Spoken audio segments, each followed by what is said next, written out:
Assalamualaikum warahmatullahi wabarakatuh. Halo semua, perkenalkan saya Sabrinal Ridwan dengan NIM 0203232079 dari kelas HTN 2B. Di sini saya akan menjelaskan tentang definisi sholat, dasar-dasar hukum dalam sholat, dan pengertian mahkum fi serta mahkum alaik, dan terakhir rukun-rukun dalam sholat. Hal ini bertujuan untuk memenuhi tugas mata kuliah Usul Fikih dengan dosen pengampu Bapak Zulfahmi Lubis MHI. Bisa? Nah, di sini saya akan menjelaskan tentang definisi sholat. Sholat secara bahasa berarti doa atau pujian. Sedangkan menurut istilah, sholat itu merupakan suatu ibadah yang terdiri dari ucapan, perbuatan yang dimulai dengan takbir, mengucapkan Allahu Akbar, dan diakhiri dengan salam, mengucapkan Assalamualaikum warahmatullahi wabarakatuh. Sholat dilakukan dengan mengikuti rukun dan syarat yang telah ditetapkan, di mana seseorang itu berdiri, ruku, sujud, dan duduk dengan cara yang sudah ditentukan. Sholat juga merupakan salah satu dari 5 rukun Islam yang wajib dilakukan oleh setiap muslim yang sudah baligh, berakal, dan dalam kondisi tertentu, kecuali ia berada pada uzur syar'i. Selanjutnya kita masuk ke dasar hukum sholat. Terdapat di dalam Al-Quran surah Al-Baqarah ayat 43 yang berbunyi A'udzubillahi minasyaitonirrajim, Bismillahirrahmanirrahim, wa aqimus sholata wa atuz zakata warka'u ma'arraki'in, yang artinya, dan dirikanlah sholat, tunaikanlah zakat, dan rukuklah beserta orang-orang yang rukuk.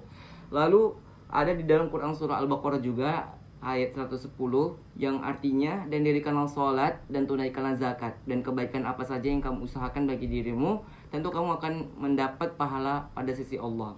Sesungguhnya Allah Maha melihat apa yang kamu kerjakan. Lalu kemudian di dalam hadis dari Abdullah ibnu Umar radhiyallahu anhu bahwasanya Rasulullah SAW bersabda, Islam itu dibangun di atas 5 perkara: kesaksian bahwa tidak Tuhan selain Allah dan Muhammad adalah utusannya, mendirikan sholat, menunaikan zakat, puasa di bulan Ramadan, dan haji ke Baitullah bagi yang mampu. Hadis riwayat Bukhari dan Muslim. Nah, kita selanjutnya masuk ke pengertian mahkum fi dan mahkum alaih. Pengertian mahkum fi, secara umum mahkum fi itu disebut juga dengan objek hukum atau perbuatan atau tindakan yang dikenai dengan hukum syariat. Sedangkan yang dimaksud dengan mahkum alaih adalah orang atau subjek hukumnya, yaitu orang yang diharuskan, diwajibkan untuk melaksanakan atau tunduk pada hukum yang telah berlaku.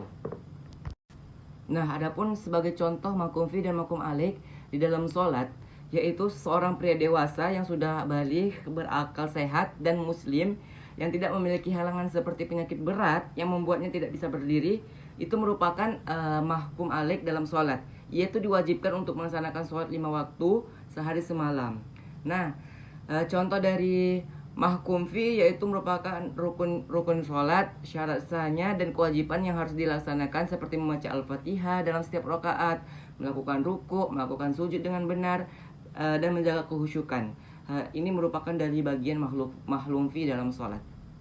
Nah, selanjutnya kita akan membahas tentang rukun-rukun di dalam sholat, yang meliputi yang pertama itu ada niat, lalu takbiratul ihram, lalu berdiri bagi yang mampu, selanjutnya membaca surah Al-Fatihah, ruku, i'tidal, 2 kali sujud, selanjutnya duduk di antara 2 sujud, lalu duduk tasyahud akhir, lalu selanjutnya membaca tasyahud akhir, terus membaca sholawat kepada Nabi Muhammad SAW, lalu membaca salam, dan yang terakhir adalah tertib.